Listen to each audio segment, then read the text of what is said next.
सबसे पहले देव के देव महादेव के चरणों में प्रणाम करती हूँ, मेरा प्रणाम स्वीकार हो। मैया पार्वती के चरणों में प्रणाम करती हूँ, मेरा प्रणाम स्वीकार हो। कार्तिक गणेश दोनों भैया के चरणों में प्रणाम करती हूँ, मेरा प्रणाम स्वीकार हो। सभी देवी दुर्गा के चरणों में प्रणाम करती हूँ, मेरा प्रणाम स्वीकार हो। आप सभी गुरु भाई बहन के चरणों में प्रणाम करती हूँ और महादेव से दया मांगती हूँ कि हे महादेव, जितने मेरे गुरु भाई बहन हैं सब पे दया कीजिए, पल पल दया कीजिए। आज मैं जो कथा आप लोग को सुनाने जा रही हूँ, एक बूढ़े बाबा और 3 दोस्त की शिव चर्चा कथा सुनाने जा रही हूँ। कथा बहुत सुंदर है, शुरू से अंत तक सुनिएगा। और अगर आप लोगों को कथा अच्छा लगे तो मेरे वीडियो को लाइक कीजिए। अगर आप लोग नए हैं मेरे चैनल पे तो चैनल को सब्सक्राइब कीजिए, घंटी के निशान को जरूर प्रेस कीजिए ताकि कोई भी कथा डाले आप लोग के पास आसानी से पहुँच जाए और आप वीडियो को रोज कथा महादेव का नए नए चर्चा सुन सके। और दोस्तों में रिश्तेदारों में शेयर कीजिए। कमेंट बॉक्स में हर हर महादेव जरूर लिखिए। भगवान का नाम बोलने से, लिखने से, सुनने से सारी कष्ट, सारी परेशानियां दूर होती हैं। और आप लोग के साथ से, आप लोग के सपोर्ट से आप वीडियो को ज़्यादा से ज़्यादा लाइक कीजिए ताकि कोई भी जो भी भगवान के भक्त हैं, शिव शिष्य हैं, उनके पास आसानी से पहुँचे। तो चलिए ज़्यादा बात नहीं करते हुए कथा शुरू करती हूँ। एक गांव में एक बूढ़े बाबा थे जो कि मरने वाले थे। अब बूढ़े बाबा के 3 दोस्त थे। तो बूढ़े बाबा पूछते हैं पहले वाले दोस्त से कि क्या तुम मेरा साथ दोगे, जहाँ तक मैं जाऊँगा तुम मेरे साथ चलोगे?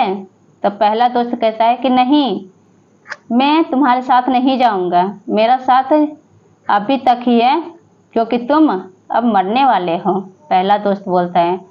दूसरा दोस्त कहता है कि हाँ, मैं तुम्हारे साथ तब तक हूँ जब तक तुम मुझे अपने दोस्त बना कर रखोगे, तब तक। दूसरे से ही पूछते हैं, जो बाबा थे, तो कहते हैं कि क्या तुम मेरे साथ दोगे? तो दूसरा वाला दोस्त कहता है कि हाँ, मैं तुम्हारा साथ दूंगा, अभी तक बचपन से साथ दिया हूँ, आगे भी साथ दूंगा।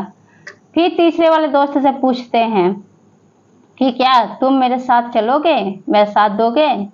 तब तीसरा दोस्त पूछता है, कहता है कि बचपन से आज तक तुम्हारे साथ हूँ और जब तक तुम जियोगे तब भी तुम्हारे साथ रहूँगा, अब मर जाओगे तब भी तुम्हारे साथ रहूँगा। तो गुरु भाई बहन, पहला जो दोस्त था वो कौन था? क्या आप लोगों को पता है? पहला दोस्त था पैसा।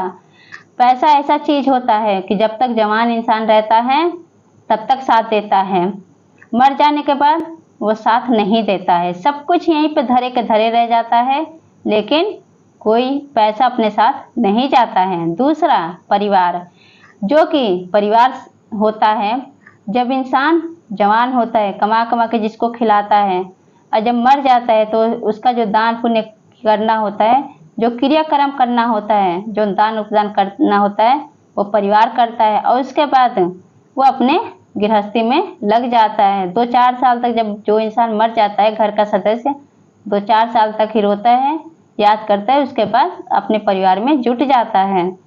जो चला जाता है उसको याद नहीं करता है। और तीसरा होता है हमारा कर्म, जो हम कर्म करते हैं, जो हम दूसरे के बारे में अच्छा सोचते हैं, जो दूसरे के बारे में हम कभी शिकायत नहीं करते, क्योंकि जो महादेव के शिष्य होते हैं, जो चर्चा करते हैं, चर्चा सुनते हैं, जो शिष्य हैं, जो शिष्य बन जाते हैं, वो कभी शिकवा शिकायत नहीं करना चाहिए। इसलिए ये हमारा जो कर्म है वही हमारे साथ जाता है। जीते हैं तब तक रहता है साथ, मर जाते हैं तब भी हमारे साथ जाता है। तो गुरु भाई बहन, इसलिए कहते हैं कि अच्छा काम, अच्छा कर्म करना चाहिए। कभी किसी के बारे में गलत नहीं सोचना चाहिए, कभी किसी के बारे में बुरा नहीं करना चाहिए। जब भी कीजिए अच्छा काम कीजिए।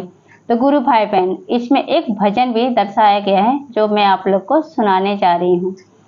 तू दूर न होना शंभु, मैं किसी और के हो ना पाऊंगी,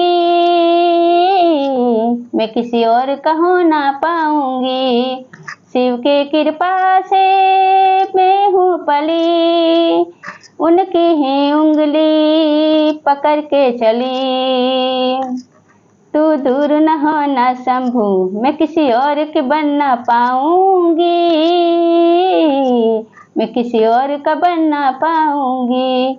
रहते हैं संग मेरे मेरे भोलेनाथ, कोई साथ दे न दे शिव ही देंगे साथ, रहते हैं संग मेरे मेरे भोलेनाथ, कोई साथ दे न दे शिव ही देंगे साथ। तो गुरु भाई बहन, ये चर्चा है भजन आप लोग कैसा लगा कमेंट बॉक्स में जरूर बताइए और सब बोलिए हर हर महादेव, माता पार्वती की जय।